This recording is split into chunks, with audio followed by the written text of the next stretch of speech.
Hey everybody, my name is Al Nicoletti. I'm an attorney here in Florida, and welcome to the Al Nicoletti Show, where I bring on real estate super investors, rising rock stars, movers and shakers, and leaders of clubs in their communities that educate, entertain, and inspire all things Florida real estate on how you can take your company to the next level. Well.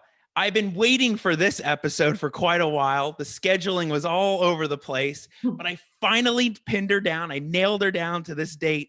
And I have with me Gena Dodson at Jacksonville Title and Trust. Gena and I met in a crazy probate situation, actually. And we had inherited the probate on our end for the case.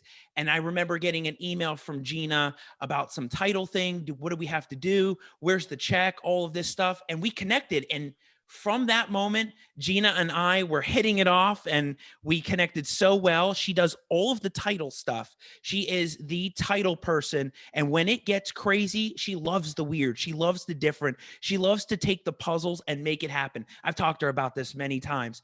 But today on the show, she's going to talk about the importance of hiring a real estate attorney. I couldn't agree more. Or title company for the deeds or other documents, and not trying to do those things yourself, right? Like you don't do surgery on yourself. You know, you have to have professionals that really jump in on this. And she's going to talk about the importance of getting a survey, even on a cash transaction, things that I don't even see in my day. She sees this all over the title world, and she knows what's going on because she does the residential, she does the commercial. We'll jump into the stories and the benefits of how a company is structured. For instance, having the mortgage company, real estate company, and staging company all in one office. Wow, and all in one. We're all going to hear about that because this is with Gena. This is a different perspective. She's going to really dive in, and she has these stories. She is full of knowledge, and anybody that does want to connect with her, you're going to want to sit around and watch this. Gena, welcome to my show. Thank you. I'm excited to be here. I'm so happy I pinned you down and I got you. Absolutely. Me too. So, for those that don't know you, I remember you had told me you came from North Carolina. You're not originally from the Jacksonville area. Talk to us about before you got to Jacksonville, before you even got into title. How did you even get into title in the real estate world? And now where you are today? So before I got into title or real estate, I had never even worked in an office. I was a server and a bartender for over 15 years. And I know it was a big adjustment for sure. I actually knew someone that was working in the title industry down here in Jacksonville, and it was right before my 30th birthday. I said, you know what? I'm ready for a change. I'm ready to get out of the restaurant industry. I mean, because it's stressful. It's long hours, and I just wanted to do something different. So I decided to move down here to Jacksonville and try my hand at title insurance. So that's basically how I started in title and how I got into it from all the way from North Carolina. When you started with title, how did you really dive into it though? Because many people may work at the title insurance underwriter companies, or they start out as a processor or one of the closing positions in there. What position did you really start out on? Because there's a lot of people out there that consider doing title or consider doing real estate, but they don't know where to begin or how to begin. But what was your story about beginning title? I started as a processor. And not only that, when I first started processing, I did refinances only. And so I think that really did help transition from, not knowing a thing. I did not even know what title insurance was on my first day at my first company. I had no idea, no clue. So I started out, refinances are typically a little bit easier to process. Not as many things come up on the title because, the same people have owned the home. I mean, this is their primary residence. So I started out that way and then moved into residential. And then from there, I got my notary. I started closing transactions. We had a need for a closer at my company at the time, and I just kind of stepped into that role and took that over as well, and realized that I really did enjoy it. I enjoy being at the closing table and talking to the people and hearing about all these crazy stories, happy stories, sometimes sad stories, things of that nature. So that was basically my in on that. So when you had first started and you started doing your first couple of deals, maybe your first one was the one that like really shocked you that I really want to do this, or the second one was like, whoa, I really love the puzzle. What was one title issue or title closing that you had in the beginning that really helped form the Gena Dodson that you are today, that said, I can really do this thing? Like, what was that one deal that you did?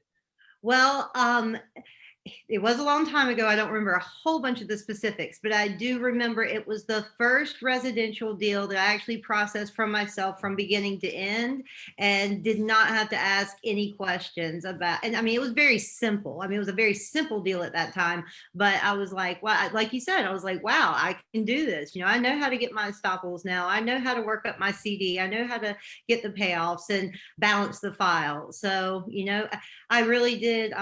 Once I started processing the residential deals, I knew that this was something that I wanted to do long term. And you could go all over the state of Florida, correct? Correct. Yes. Licensed in So, the entire state of Florida. Yes. okay, all over the state of Florida. So, what markets, Gena, have you seen really take off in as far as maybe the smaller counties in Florida? Because this whole show is about the Florida real estate market. I'm not focusing on Georgia and other states, just Correct. really focusing on Florida. So, what have you seen either recently, maybe where we were, where we're going on the markets? Like, which ones are really coming to a forefront, like Clay, Nassau, Jacksonville, maybe St. John's? Well, I have done a disproportionate amount of deals in Nassau County within the past year and a half. So I think that area really is growing. The Fernandina Beach area and everything over there. Obviously, the majority of my deals, just because of my location, are in Duval County, and Duval's just a huge county. So I've seen growth there. I've seen growth in all four of the major counties, especially since the pandemic. And I know we'll talk about that, a little bit later for sure. Because Absolutely. how can we not? How We have can we to. We not? have to. We have to. But yeah, so Nassau County, I think it is up and coming. I've done a lot of closings on some very nice properties out there. Yeah, the smaller counties seem to be they sometimes seem to have more title issues. We noticed that in St. John's because of Mhm. how old the land out there is. People have held on to that for hundreds of years. I remember there was one case where she deemed it like a easement or conservation easement or something crazy that it's like gone for 100 years. Can't touch it. Crazy stuff like that. What things in the title world have you found that are like deal killers for investors and realtors? Because let's back up. You're able to work with realtors, Mhm. investors, Mhm. lenders. Talk to us about that, because when people want Gena, they want the title company. They're looking for the right fit. Correct. Yes, and I agree with that. So we have done quite a few deals lately with investors. Now you talk about deal killers. One of the biggest deal killers in investment properties. You know what I'm going to say? Unpaid taxes and nuisance liens, demolition liens, things of that nature, because they can go from $100, that little lien, in 10 years it can be 90, $100,000. I mean, we just had one die last week because there was a lien that just kept accruing that interest, and then it became more than the value of the property itself. So Well, those are real big deal killers. And yeah. I'm glad you talked about that, because you find a lot of that with like tax deed properties. You can find that with homes out in maybe the north side where the grass is taller than a giraffe, Yes. the roof is caving Yes. in, and there's so many problems and people don't know where to go. even seeing a Yellowbird post the other day, somebody had said that they bought a tax deed property. There's nuisance liens everywhere. And everywhere. it's thank goodness for the Yellowbird community and what we do when we post. But some investors still don't know what happens with them, about the rebate program, about what happens. So talk to us about that, because there are so many investors out there that'll watch this, Gena, that will say, wow, I didn't know that about the nuisance liens. I need to see Gena about that part, because we get these properties all the time and there's so many issues. Correct. And now I will say on the tax deeds, while I can advise and give some help on how to resolve these issues, I cannot issue title insurance on a tax deed, a property bought from a tax deed sale. My underwriters just will not insure it. Now, that being said, some of the issues on the ones that come up on tax deed sales come up on regular properties as well. So I had a deal about 2 months ago where there was an environmental protection lien on the guy's property, and he had paid it off, but well, let me back up. He hadn't paid it off. He had done the corrective work that they asked for him to do, but he never actually paid the lien. So with that being said, because he didn't pay the lien, it had been accruing interest for 7 years. So the lien ended up being around $90,000. Well, clearly, even though this was a commercial piece of property, a high dollar piece of property, he still was not trying to come out of pocket $90,000 to sell this. So what you were talking about, like rebate programs and things like that, if there are forms to fill out where you can contact the county and ask for a reduction in the amount that you have to pay. He only ended up paying $985 to erase that lien. I couldn't believe they reduced it that much. Wow.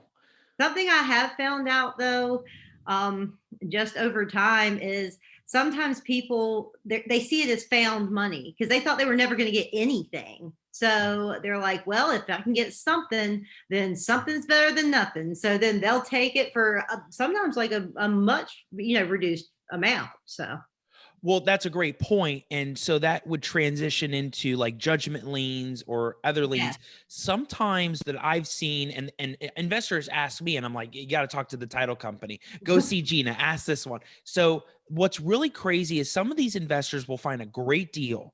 Hmm. The seller, oh my gosh, wants to agree, they have it, but you pull title because, well, I love title commitments and I think you do too. But you pull title and you find out there's a judgment lien of like $330,000 and the contract is like 80,000. And you're looking at everybody going, how do we get this thing done? And to your point that you just made about some of these companies will just say, yeah, we'll take something over the nothing. Over nothing. So many investors and realtors would love to even hear from you. How do you tackle those problems when you find a judgment lien or liens that go above the contract price, and that may in itself be the deal killer? Well, the first thing I do is look on that recorded lien because they're going to be recorded or they wouldn't have showed up on my title, and see who to contact or at least where to start, because a lot of times what's recorded, I mean, it's changed hands from those attorneys 5 or 6 times because they're so old.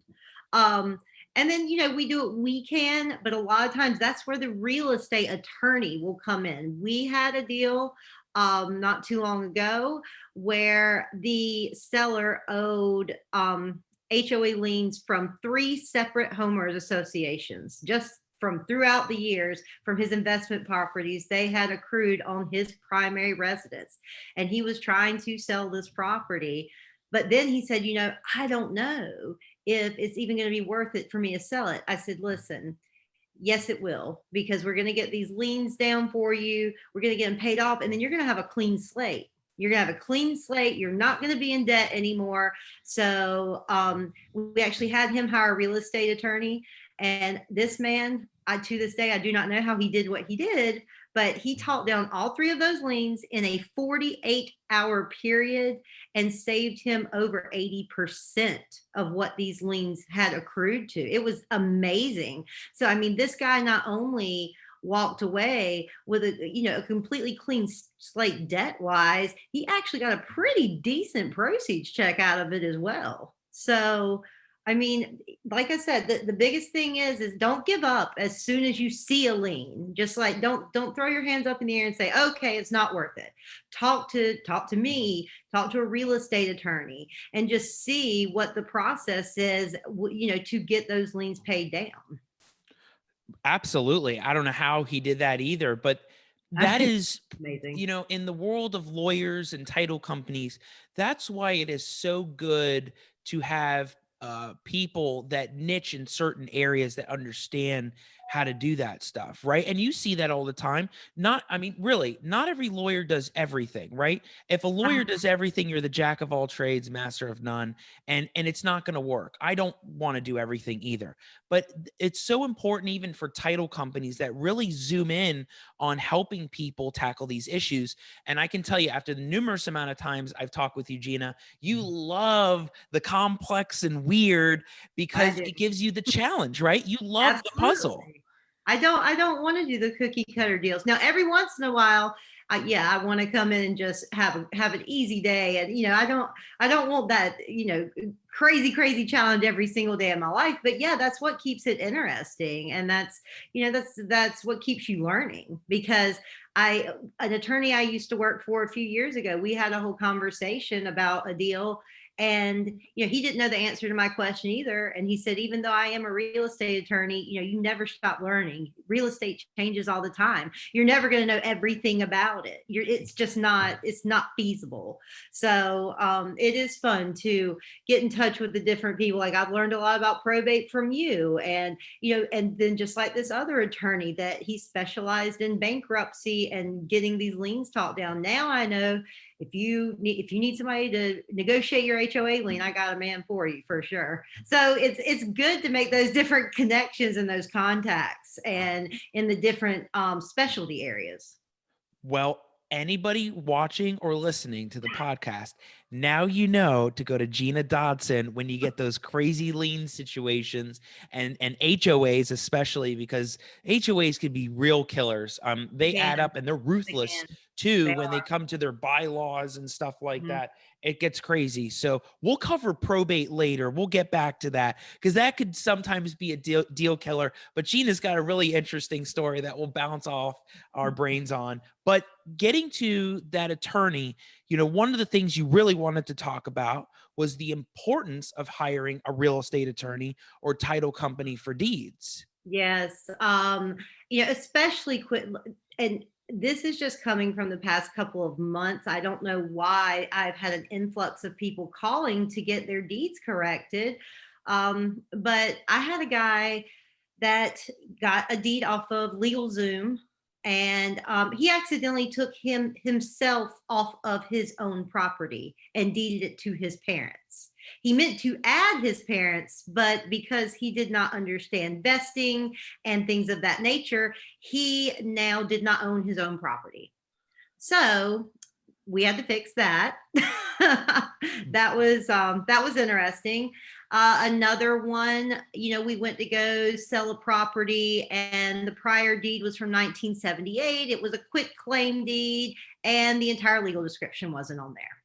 So, you do need to be hiring professionals that know about vesting, know about legal descriptions, know about, how do you want this to go? Do you want joint tenants with rights of survivorship? Do you want tenants in common? Do you really want to add your brother to your deed? Like, you just need to talk to a professional about it, because like the guy I said that took himself off his own property, what happened is then he lost his homestead, because the property appraiser went and pulled this deed, and now his parents owned this house instead of himself. So his taxes went up, or were going to go up if we didn't get this corrected, by over $2,500 a year. And that's a significant amount of money. No kidding. I mean, Yeah, not everybody has that kind of money. absolutely not. Absolutely not. So it's just, I just see it all the time with these deeds that are prepared by people. They're like, oh, how hard can it be? It's like, it's not really as difficult. It just, you have to have some knowledge behind what you're doing. I mean, buying a house, for I would say at least 99% of people, is the biggest investment you're ever going to make in your life. And so, yes, hiring title companies and attorneys will cost you more, but at the end of the day, I mean, that's the protection, that comes from the knowledge. And then from my company, obviously your insurance policy. So Right. Like I would tell people, do you want to do surgery on yourself or do you want to have the doctor do it? Because if you right. do surgery on yourself, it doesn't mean it's going to be good at all. No. So a lot of these sellers, well, the homeowners, even on the probate end, I've seen where it's a disaster, and why title comes back and says proper probate proceedings required is because these sellers do their own deeds. And if you go back on the property appraiser, which I don't like because it's not the real forensic examination, but you'll see Correct. quit claim, quit claim, quit claim, quit claim, Good quit, good and it's claim. like that is not how you do this, to go back and forth and back. If you do that, you're asking for trouble at the end, and to their faults, then they want to know, well, why did this happen? How come?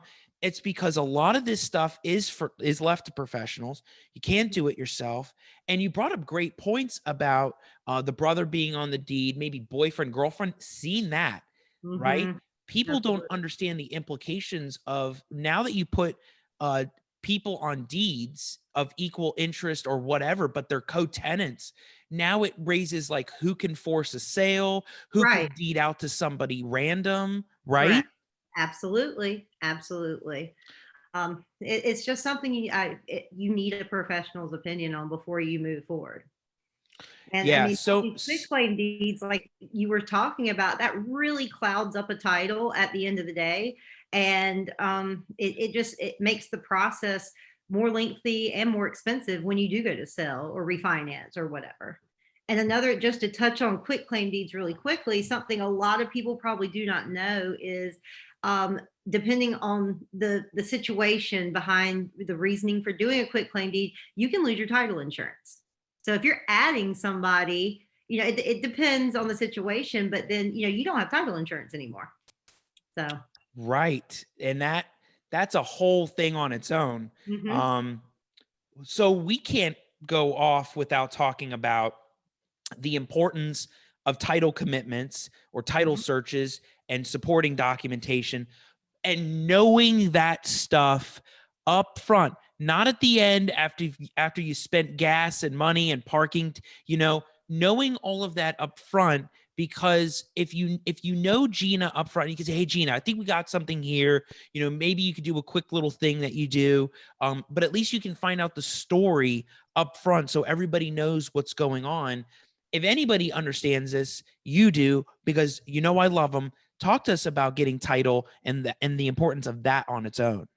Well, absolutely. I mean, my title commitment is going to show me anything that has attached to that property, anything that was not cleared up. And that can be something new. It can be something old. It can be something that was missed in a previous sale. I mean, so a lot of times I see people, oh, I'm going to buy this house for my mom. I don't need a title commitment. It's like, well, unless you're an attorney or you're entitled and you've already done your own search, I would highly, highly recommend you get one. Because yes, you're right. There might not be anything against your mom. You absolutely not. But what about the person that owned it before her? Or what about anybody that there could be a quick claim deed out there you don't know about that added your uncle or someone else to this title? So I mean, title searches, they're not expensive. And, if you don't want to full out even get the title insurance, please still get the title commitment and take a look before you make your decision. Because then you will be calling somebody years down the road when you go to sell it and you find out you've got a ton of things on this property you had no idea about. Yeah, So, or the crazy part is the part of the updating of title. Like yeah. I've seen probates before where it was just one person we had to Mhm. do the probate on. We got it done. Maybe there's 3 or 4 kids, and now that the probate's done and title's been transferred, all 4 are on title. And then you're like, okay, we need to update title. Then you find out they have judgments and civil judgments and a tax lien that all of a sudden attaches. And it's, sometimes you can't find everything up front, but if you can find those little things, I mean, that's so helpful to all of us out there, because I don't do anything that you do, Gena. And I'm always just like, what's going on? What's happening?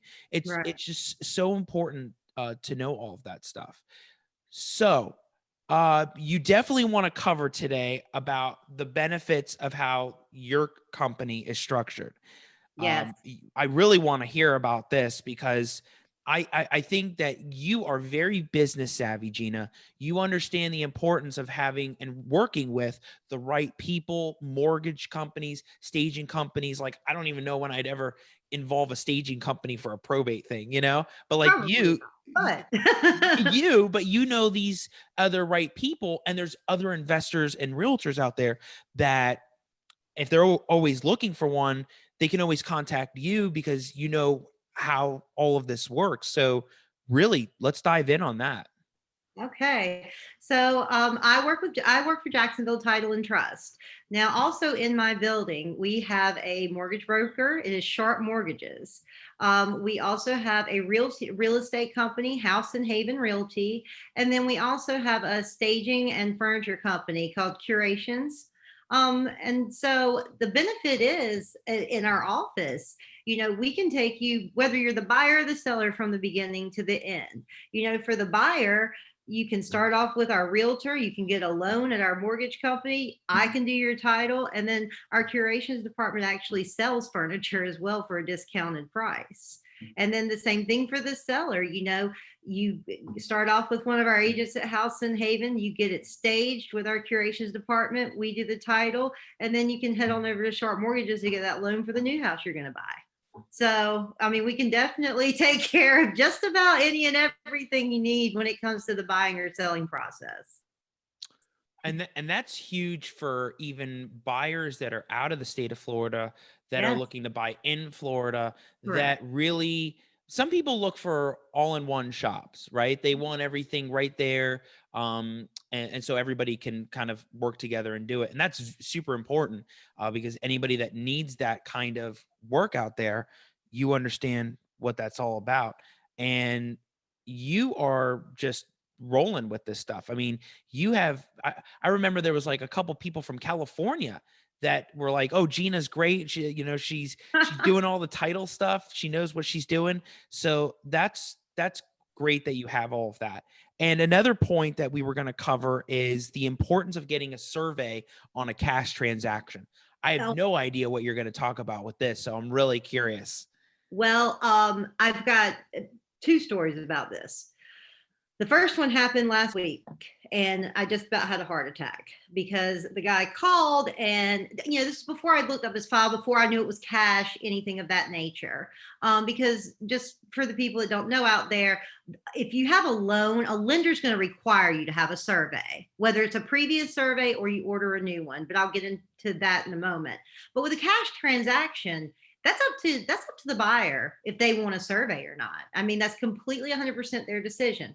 Now, surveys can run between 300 to, depending on how big the property is, $1,000. So a lot of people are like, and I mean, that's for really big property. A typical lot and block's going to run you $400, at least at our company. And so people are like, oh, well, that's optional. I don't want to pay that. And so the guy called the other day. He said, "Hey, you did a closing for me last year, and I just found out that the property line runs directly through the middle of my house. What am I going to do?" My heart stopped, and I said, "Well, let me do a little bit of research for you, and I will get back with you." Well, the first thing I saw was that was a cash transaction. And I said, "Oh man, I bet he opted out of a survey." So I went through, scrolled through my documents. There it is. Survey hold harmless. I hold Jacksonville Title and Trust harmless. I do not wish to purchase a survey at the time, at the time of this closing. And so I went on the property appraiser's website, pulled it up. Sure enough, it ran directly down the middle of his house. So, I didn't know really where he was going to go with this, because I'm like, is somebody trying to get you to tear down your house? Right. But luckily for him, it worked out. The lady that owned the lot beside him, it was a little vacant lot, and she didn't even want it anymore. And so she ended up selling it to him for a pretty good price. But, it could have gone terribly wrong, because the person that owned that other lot might have wanted to build on it. And then guess what? Half of his house is in their lot. Right. So, at that point, it's like, what do you do? Cut your house in half? But I mean, you can't have your property on on a piece of property somebody else owns. So luckily for him, that one worked out. So, but had he have gotten a survey at closing, would he have even decided to buy that home? Maybe not. Maybe not.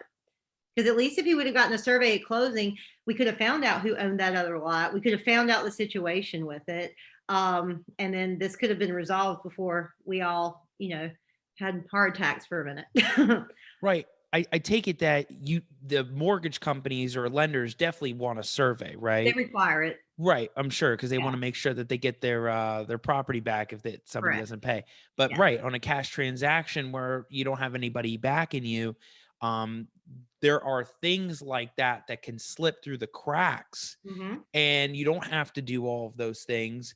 And thank you, Gina, for telling us that, because there's plenty of people that'll just buy like land on a cash deal or out in St. John's, and the land's just like all over the place and crisscrossing and lines And you going don't know through. about conservation easements or anything like that that would cause you not to even be able to build on the land, mineral rights, anything of that nature. So a survey is very, very important. Now, we can use a previous survey on a closing if there's been absolutely no change to the footprint, no fences, no pools, no decks, no concrete, nothing on a concrete slab, etc. But it probably wouldn't be a bad idea, depending on the age of that survey, to get a new one and have it certified to you. And that way, if something does come back and maybe the surveyor made an error, at least you have that documentation in front of you that would help you in moving forward. It's so funny because where I'm at now, the firm used to, like back in the 90s, do closings. Hmm. And, when you talk about survey, it's funny, it just hits me. We still to this day get calls from people that had closed the deals back in the 90s and early 2000s about, hey, we're doing this deal. Do you have the survey? You have Do a you have copy the of survey? And we don't have the files anymore. They've been bought out. But it's just funny that you want to talk about that because we get those calls all the time, and I'm just like, I don't even know what to do with that one. it. Not interested. So that's great for investors to know. Plenty of cash buyers out there all over the state of Florida that Mhm. don't think about those little things, even in the middle of nowhere. You think it's been good for many years, right? Maybe Right. Ocala or Pensacola.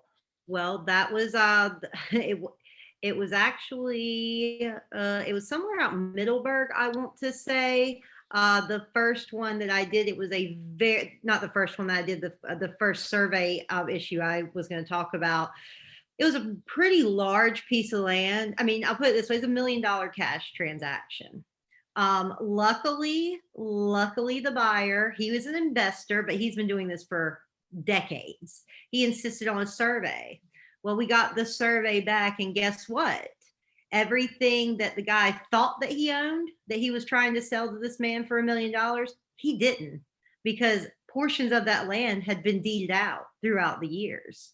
So the buyer would not, if he had not gotten a survey, he would not have gotten everything he thought that he was getting. I mean, it comes back on your title commitment as well. But sometimes those legal descriptions, they're long and they're complex, and the survey really helps bring it together visually, where you can see exactly what you're getting. Because I mean, illegal descriptions are another thing you almost have to be like an expert in to be able to figure it out. I couldn't read a legal description and draw you the lot that they're talking about. So you really need the survey to say, hey. And so, the guy, he did decide to go through with the transaction, but, he had all the information to be able to do that, not to find out in 5 years, oh, hey, I thought I owned those 7 acres over there, but I really don't.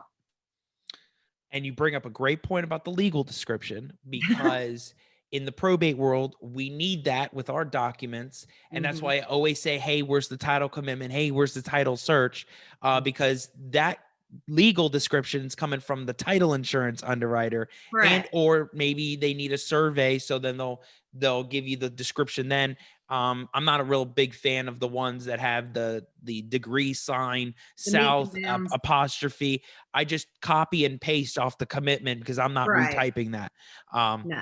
I like the ones that just say block and lot and that's it. It's over with. Uh, Yes, and that's what you get into with the huge parcels of vacant land. They're almost always meets and bounds. And I mean, you need a professional to go out there and track that for you and make sure it's what you think you're buying, what you think you're getting into.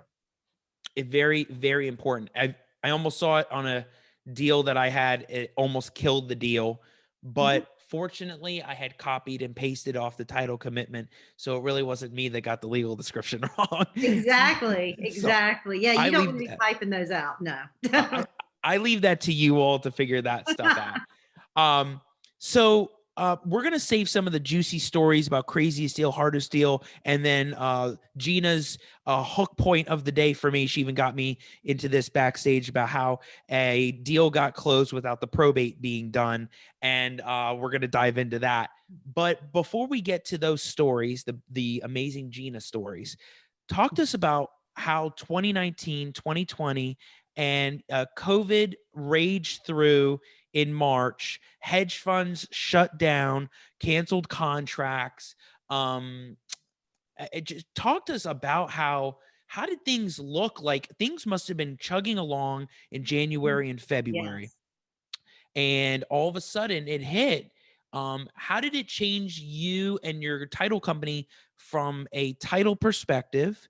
How did it shift you also as a business, right? So talk to us about like what did you do differently in the office? Come together as a team. What did you Yes. do?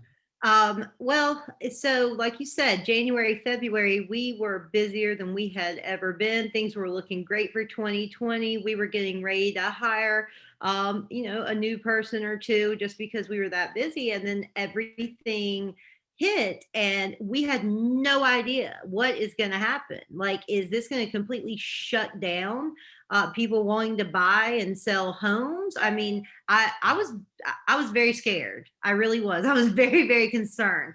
The interesting thing that happened though was rates hit rock bottom. So somehow it actually made us busier as far as our work, which is great. I Yeah. mean, with the refinances, people were looking to buy because the rates were so low. The refinances were a big thing. I mean, as far as what we did differently, we really we have a very large office, first of all. So it's not really tough for us to social distance here, but we also almost did it in shifts where people would work from home that could, and people come in the office that could. That way we were having, a minimal number of people in the office at one time. Obviously disinfecting between closings, wearing masks, things of that nature, hand sanitizer everywhere. We got a whole bunch of hand sanitizer in different stations. Had people sitting a little bit further away from me at the closing table.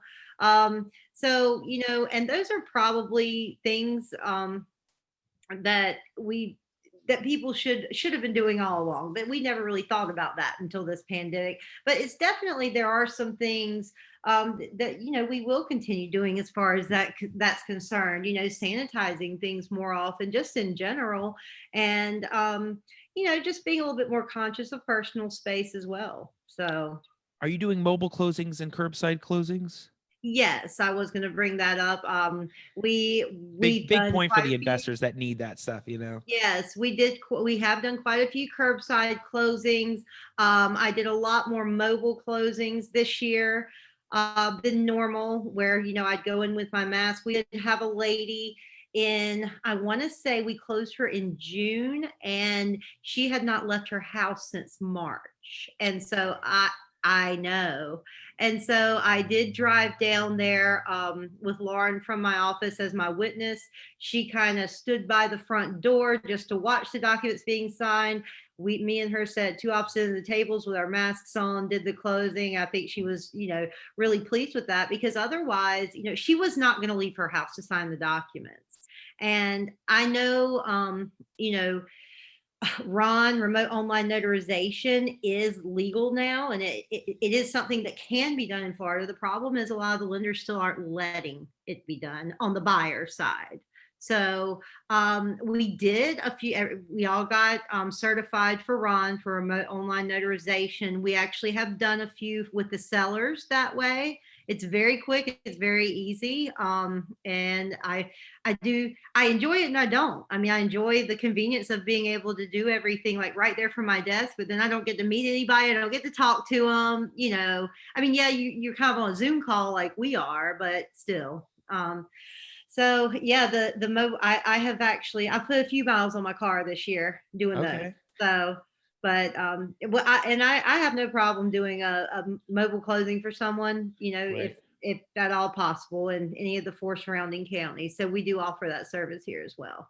So yeah, I mean that was a great point about ROM. I think a lot of people are all excited about ROM, but Mhm. it's great to have it, yet it's not really being approved by But it's everybody. not exactly because You it's still know? up to the lender's discretion. We had a deal that was a refinance here in my office where the guy was on a ship and his ship got quarantined. Well, his lender said no. I'm sorry. He had the bandwidth. He had everything there set up. We ran the connection speed test. I mean, he was absolutely able to do it, but he was quarantined on the ship, and so actually his refinance completely fell through because he was not able to get back on land. So Wow. yeah. So when it all hit, were you getting a lot of the refis? You were getting Mhm. people that just wanted to do the refis out because the interest was so low. Which month of all of the months did you hit the peak of just, pulling your hair out? This is just absolutely crazy right now. June. June was Amazing. the month. June was the month that it got a little insane. And unfortunately, I did have two separate deals where the people got furloughed the day before the day of closing, the buyers, and so they lost their jobs and their house on the same day. And Wow. that was difficult for sure. So it hasn't. It's been good as far as getting busier, but there have been some sad and heartbreaking stories out there. Obviously. So. Right. Yeah, I'm sure. I mean, there's a lot of people that there's a lot of people that found an opportunity with real estate. Even there was a group last night at Jack's Reef, REIF. They were talking about how some people thought it was going to kill, COVID was going to kill the Mhm. industry of real estate, but actually it just boomed. It just accelerated everything. So that's great. I mean, look, anybody that is still looking out and wants the curbside closings and the mobile closings, Gena is your go-to for that. She can do it. They can do it over there at Jacksonville Title and Trust. So Gena, we'll cover probate. We're going to make that our ultimate hook point there. But talk to us about some of your craziest, hardest, wildest deals in the Gena world. Give us a few because people want to know. Okay, great. I love this Gena. She's amazing. I want to bring her the deal. Oh, it's going to be wacky. You know, where are the experiences in all these deals? What have been some crazy ones? Yeah, obviously one of them is the one we're going to talk about later. Um, but I know I can't get that one out of my head. But I had one not too long ago. It was a for sale by owner. And the lady basically just did not want to pay a real estate agent, which that is her right. But then she got very, very upset that I was unable to act in all the ways that a real estate agent could. And there's just, I can't schedule your appraisal and be at your inspection. And, there's just some things that, yeah. So the deal was very, very tense. And then the day of closing, I believe it was 2 hours before we were scheduled to close, the buyer called me and said, "Hey, we're actually going to put this in my brother's name." That shouldn't be a big deal though, right? It's like, well, yes and no. I mean, we're gonna have to do a couple of things. He was like, "Oh yeah, and also, I mean, my brother's not in the state, so I need to sign with power of attorney. So, can you draw a power of attorney for us real quick?" It's like, wow, yeah, but somehow we got it done. We got it done. We got it closed. Everything turned out pretty well with that one. Another one was last year, right before Christmas. A guy came in, wanted to buy a piece of property in cash from one of his friends. And I think it was about maybe 5 days. No, it was about 4 days before the end of the year. And he said, this has to close and fund by the end of the year. Well, I actually closed him the next day. Do not think, though, that can happen these days, because underwriters are running a little far behind. Back then, the underwriters I could get a rush in 24 hours or less. Those are a thing of the past right now. But yeah, I did actually contract to close him in less than 24 hours. And that was even with an estoppel. Not a survey, though. He didn't get a survey. So see if I hear back from him in a year or so. Yeah, after what we just learned from you, it sounds like this guy may have issues later. He might. I mean, I've done closings at short sales where people have gotten into fist fights. Absolutely. Wow. There's so many. There's just so many. There's so many deals, and I mean, I've kind of already talked about a lot of them, and just what we've talked about before, like the guy with the HOA liens and the surveys and things of that nature. Right. So anybody really looking for those tricky, complex, crazy closing deals, go to Gena. She knows what she's doing with these, and she's got all the experience under her belt. Gena, if people are looking for you, where can they find you? And more importantly, who are you looking to connect with? When people are watching this, whether you do commercial, residential, who are you looking to immerse yourself in your network with? I mean, we do it all here. We do, like you said, we do the residential primarily, but we do commercial deals. We work closely with quite a few investors, so we're always looking to expand on that market. Any mortgage brokers or loan officers that have refinances, we can close those for you as well.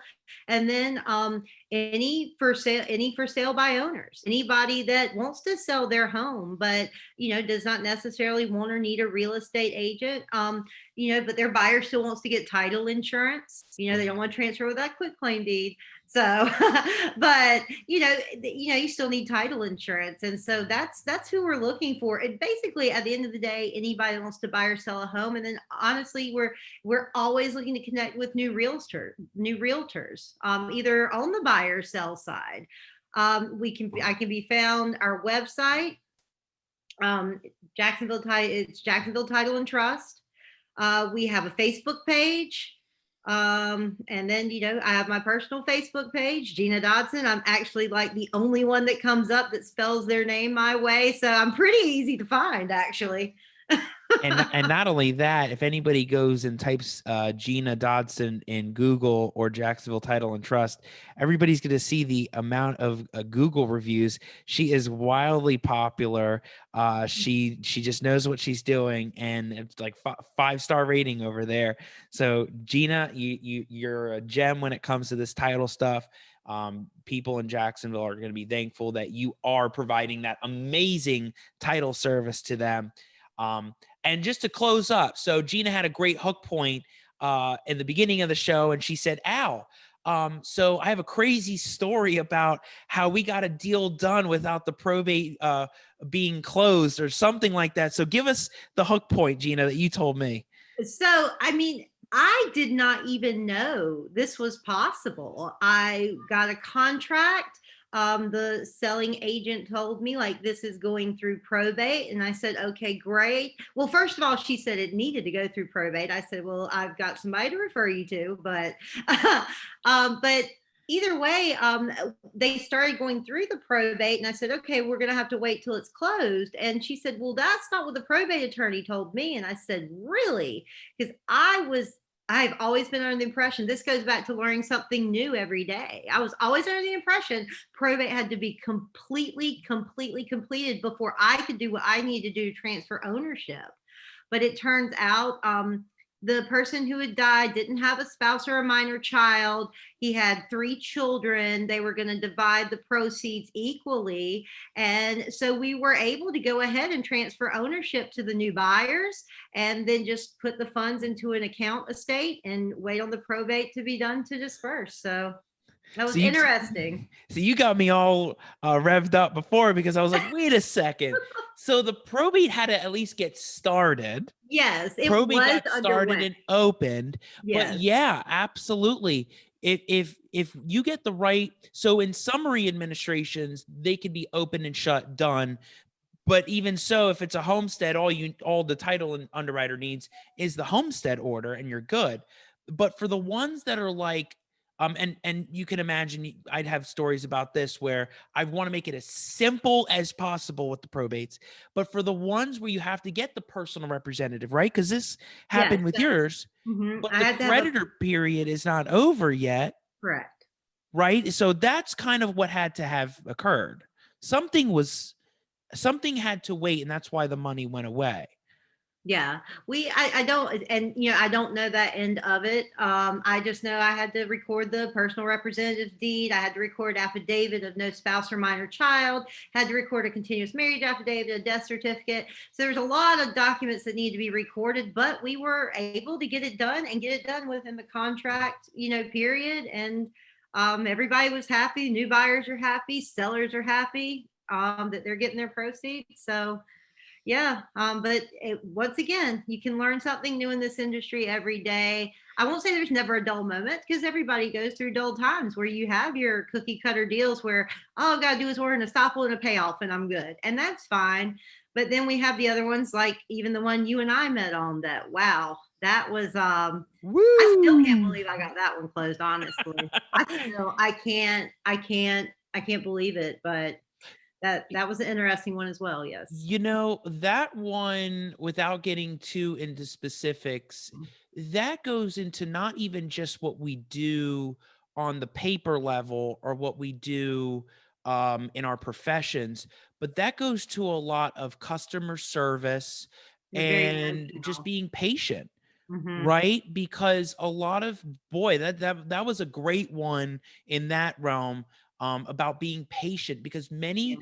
people's personalities clash. You're never gonna find never you find those once in a while where you don't get along. The buyers, the sellers, whatever happens. Sure, absolutely. But it's amazing how what a lot of people in our industry miss is the patience, the customer service. And what you and I worked on, it was amazing that our minds were the same with this, because we knew we got to get this done. It's going to be great at the end, and we'll learn from this. And fortunately for both, we're like, okay, woohoo, we did it.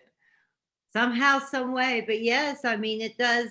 You run into all kinds of personalities, and I over the years, I've gotten pretty good at reading somebody's personality as soon, even sometimes on a phone call, but definitely almost as soon as I sit down at the closing table. Like, do they want this to be quick?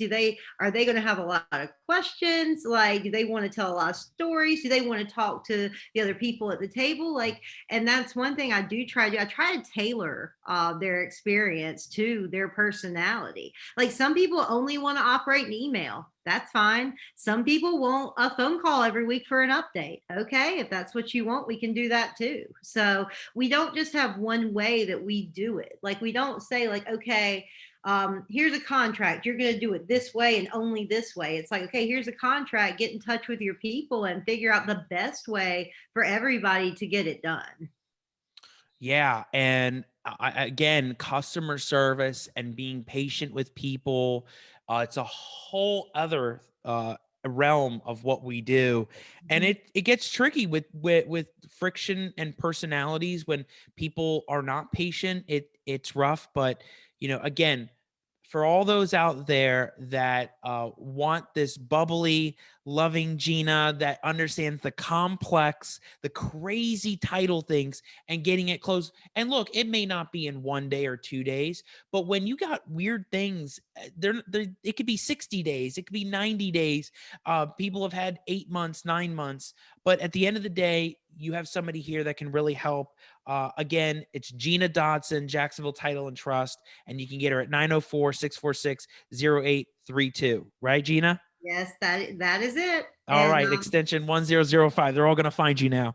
Absolutely love it. So, hey, loved having you on. I'm so glad we did this. You're going to love how it's going to come out, because you're just it's going to be beautiful out there for you. So again, thanks for taking your time. I'm sure you have about 4 closings that you worked really hard on that were crazy and that you're ready to close. So I'm not going to hold you much further, but thanks for coming on today. Absolutely. Thank you so much for having me.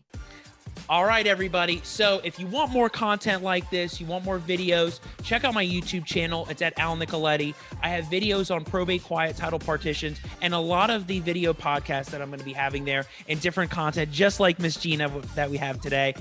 So check it out. Drop your experiences, comments, and share. We'd love to hear it. And so I'll see you next time on the Al Nicoletti Show. Take care.